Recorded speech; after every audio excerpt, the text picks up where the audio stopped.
반드시 내가 너를 축복하리라. 반드시 내가 너를 들었으리라. 천지는 변해도 나의 약속은 영원히 변치 않으리.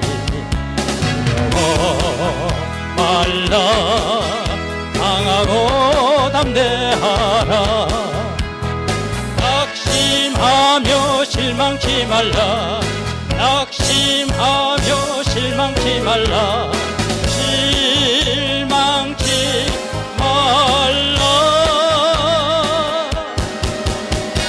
내 소원 이루는 날 속히 오리니 내게 영광 돌리리. 영광의 그날이 속히 오리니 내게 찬양하여라. 반드시 내가 너를 축복하리라. 반드시 내가 너를 들었으리라. 세상의 소망이 사라졌어도 온전히 나를 믿으라. 두려워 말라. 강하고 담대하라. 인내하며 부르짖으라. 인내하며 부르짖으라. 부르짖으라.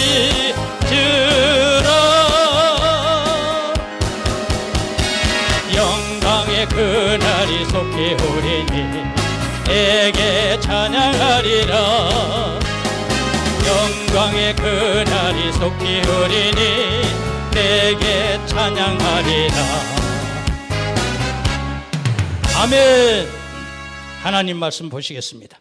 마태복음 13장, 하나님 말씀 마태복음 13장 44절에서 50절까지 보겠습니다. 제가 봉독해 올립니다. 마태복음 13장 44절에서 50절까지 말씀을 봉독해 올리겠습니다. 천국은 마치 밭에 감추인 보화와 같으니 사람이 이를 발견한 후 숨겨두고 기뻐하며 돌아가서 자기 소유를 다 팔아 그 밭을 샀느니라. 또 천국은 마치 좋은 진주를 구하는 장사와 같으니 극히 값진 진주 하나를 발견하매 가서 자기의 소유를 다 팔아 그 진주를 샀느니라. 또 천국은 마치 바다에 치고 각종 물고기를 모으는 그물과 같으니 그물에 가득함에 물가로 끌어내고 앉아서 좋은 것은 그릇에 담고 못된 것은 내버리느니라. 세상 끝도 이러하리라. 천사들이 와서 의인 중에서 악인을 갈라내어 풀무불에 던져 넣으리니 거기서 울며 이를 갈리라. 아멘. 이 천국은 마치 밭에 감추인 보화와 같으니 사람이 이를 발견한 후 숨겨두고 기뻐하며 돌아가서 자기 소유를 다 팔아 그 밭을 샀느니라.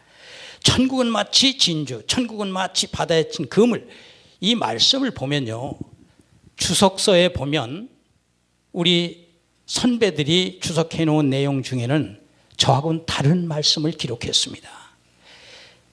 천국은 마치 밭에 감추인 금은보화 같으니 하니까 금은보화가 천국이라는 식으로 얘기를 해놨어요. 이 말씀은 여기에 44절에서 46절, 47절까지 말씀을 가만히 들여다보면 이 말씀은 천국에 대한 속성을 말씀하고 계시는 것입니다. 천국에 대한 속성이에요. 그래서 밭에 감추인 금은보화 이러면 바로 성도를 가리켜 말하는 것입니다. 이 세상은 밭이고 세상에 감추어져 있는 하나님의 백성들을 두고 하는 말씀이십니다. 그래서 그 하나님의 백성, 하나님의 자녀들이 감추어져 있는 세상에서 자기 전 소유를 다 팔아 산 분이 누굽니까? 예수 그리스도십니다. 목숨을 팔아 우리를 사셨다는 얘기입니다. 그 앞 전절에 보면, 성경을 쭉 읽다 보면 전절에 보면 38절에 밭은 세상이요 좋은 씨는 천국의 아들들이요, 이런 예수님이 풀어놓은 내용도 있어요.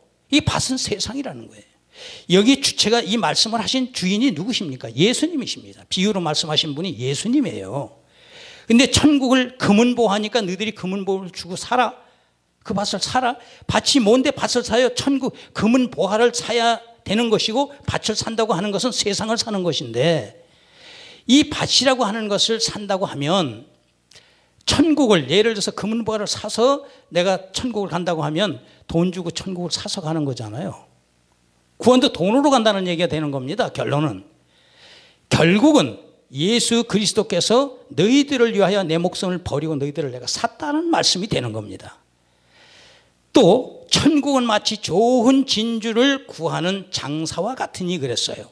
여기서 좋은 진주를 구하는 장사가 누굽니까? 예수 그리스도 아니시겠습니까? 예수 그리스도. 좋은 진주를 구하는 장사예요. 그래서 극히 값진 진주 하나를 발견하며 가서 자기의 소유를 다 팔아 그 진주를 샀느니라. 예수님의 소유가 있습니까? 예수님 목수님의 소유. 목숨을 바쳤어요. 목숨을 팔았습니다. 그리고 진주를 구한 거예요. 그 진주가 누굽니까? 예수 그리스도의 자녀 후손들. 그리스도인들이다 그 말이에요. 감춰져 있는 그리스도인들, 하나님의 백성들 그 말이에요. 또 천국은 마치 바다에 치고 각종 물고기를 모으는 그물과 같으니 그물에 가득함에 물고기를 끌어내고 앉아서 좋은 것은 그릇에 담고 못된 것은 버리느니라 그랬어요. 그렇지요. 혼인잔치, 잔치를 배설하는데요, 하나님께서 성경 말씀에 나오지 않습니까? 기러기에 나가서 불러드리다 강권하여 내 집을 채우라 말씀하셨습니다. 그럼 그곳에서는 쓸만한 것과 쓰지 못하는 것이 같이 딸려오는 거예요. 초청받은, 거기 그냥 초대된 사람이에요. 선택돼서 초청을 하는 게 아니라 막 불러드린 거예요. 그런데 예수님 뭐라고 하십니까? 주인이 뭐라고 말씀하십니까? 초청받은 자는 많으나 선택받은 자가 적다 그러셨어요. 초청받은 자는 많으나 선택받은 자가 적다. 이 교회 안에도 초청받은 자들이 들어오는 겁니다. 교회 안에 하나님으로부터 초청을 받는데 선택받은 자가 없는 거예요. 얼마 없는 거예요. 많은 사람들을 불러 모은다고 해서 다 그들이 구원받은 백성이다라고는 결코 말할 수가 없습니다. 아무도 모릅니다. 하나님밖에는. 그런데 그 중엔 선택받은 자가 적다고 하나님은 분명히 말씀하셨습니다. 천국은 좁은 문으로 들어가는 거예요. 좁은 문으로. 그리고 우리는 창세전에 이미 이 장로 교단의 교리에 의해서 그 조직신학에 의하면 우린 창세전에 이미 선택을 받은 자들이 하나님 나라를 찾기 위해 교회에 들어오는 것입니다. 그런데 실질적으로 우리가 살다 보면 창세기에서 선악과를 하나님이 심어 놓으시고 선악과를 따먹지 못하게 하셨는데 그 선악의 근본 원인은 뭐냐? 우리의 바로 자유의지를 말씀하신 거예요. 우리의 선택의 권한을 주신 겁니다. 그래서 우리가 어떤 행위를 하는 것도 우리의 마음의 자유의지로 행할 수 있는 거예요. 하나님은 이리 가라 했는데 동으로 가는 사람이 있고 하나님은 동으로 가라는데 서로 가는 사람이 있습니다. 이것은 우리의 자유 선택에 의해서 결정되는 것이거든요. 그래서 우리는 참 신앙생활 하면서도 굉장히 애매한 삶을 살 때가 많습니다. 이 세상에 몸이 익숙해 있고 세상에서 우리가 태어났고 죄 속에서 태어났고 죄 속에서 살아왔기 때문에 하나님을 섬기고 산다는 것이 결코 쉬운 일은 아닙니다. 우리의 삶 속에서 영적인 우리가 성장을 이루어야 되기 때문에 하나님을 찾아가기 위해서는 하나님을 쫓아가기 위해서는 하나님의 말씀을 철저하게 의지해서 세상에서 우리가 먹고 사는 일을 단절하는 얘기는 결코 아니지요. 세상살이를 하면서 우리가 영적인 성장을 이루어서 세상에서 우리 영적인 것에 장애가 되고 방해가 되는 것은 우리가 거부하고 사는 것뿐입니다. 돈을 벌지 말라는 얘기가 아니지 않습니까? 돈을 벌어서 열심히 살되 그 돈이 주인이 돼서는 안 된다는 거죠. 돈이 우상이 돼서는 결코 안 된다는 거죠. 우리는 그런 부분을 명백하게 구분지어서 살아야 됩니다. 그래서 여기에 제가 이 부분을 오늘 말씀을 드리는 것은 천국은 마치 밭에 감추인 금은보화 같다. 이거를 잘 잘못 이해하고 잘못 판단하고 있는 분들이 상당히 많습니다. 이것이 마치 천국이 금은보화라고, 그래서 금은보화를 내 소유를 다 팔아 금은보화를 사라고, 그만큼 귀하고 가치 있는 거니까 사라고, 이렇게 기록이 돼 있어요, 책에. 아니거든요. 그거 결코 아닙니다. 여기에 금은보화는 그리스도인들 성도에, 세상에 감추어진 금은보화에, 세상에 감추어져 있는 금은보화를 예수님이 목숨을 다해 세상을 샀어요. 그 금은보화 때문에, 그리스도인 때문에, 천국 백성 때문에 목숨을 다 바쳐서 생명의 부활로 드러내기 하시기 위해서, 그래서 성도들을 위해서 예수님이 십자가에 달려 돌아가신 것을 여기에 말씀을 하고 계신 겁니다. 이거를 마치 금은보화를 천국인 것처럼 그렇게 표현해 놓은 책자들 때문에 히브리서 6장 6절에 보면 하늘의 비침을 맛보고 또 그 하나님의 성령의 감동을 받은 자들이 타락하면은 회개해도 회개케 할 수 없나니 그랬어요. 참 무서운 말입니다. 성령의 비침을 맛봤다고 하는 것은 남들이 타인이든 본인이든 하나님의 기적을 체험한 거예요. 간접적인 체험을 통해서 들어서나 눈으로 봐서나 그 체험을 한 사람들이 타락하면은 그 말이에요. 타락이면 우상 숭배입니다. 세상으로 타락하는 겁니다. 그런 자들은 우상을 한번 섬긴 그런 일이 된다면 그 다음은 절대 회개해도 회개케 할 수 없다는 얘기가 되는 거거든요. 그러니까 그리스도인들은 정말 똑바르게 정신을 똑바로 차리고 하나님을 섬겨야 되는 겁니다. 그런데 또 회개해도 회개케 할 수 없나니라는 말씀이 또 있습니다. 딱 두 군데가 있는데, 하나는 성령 회방죄입니다.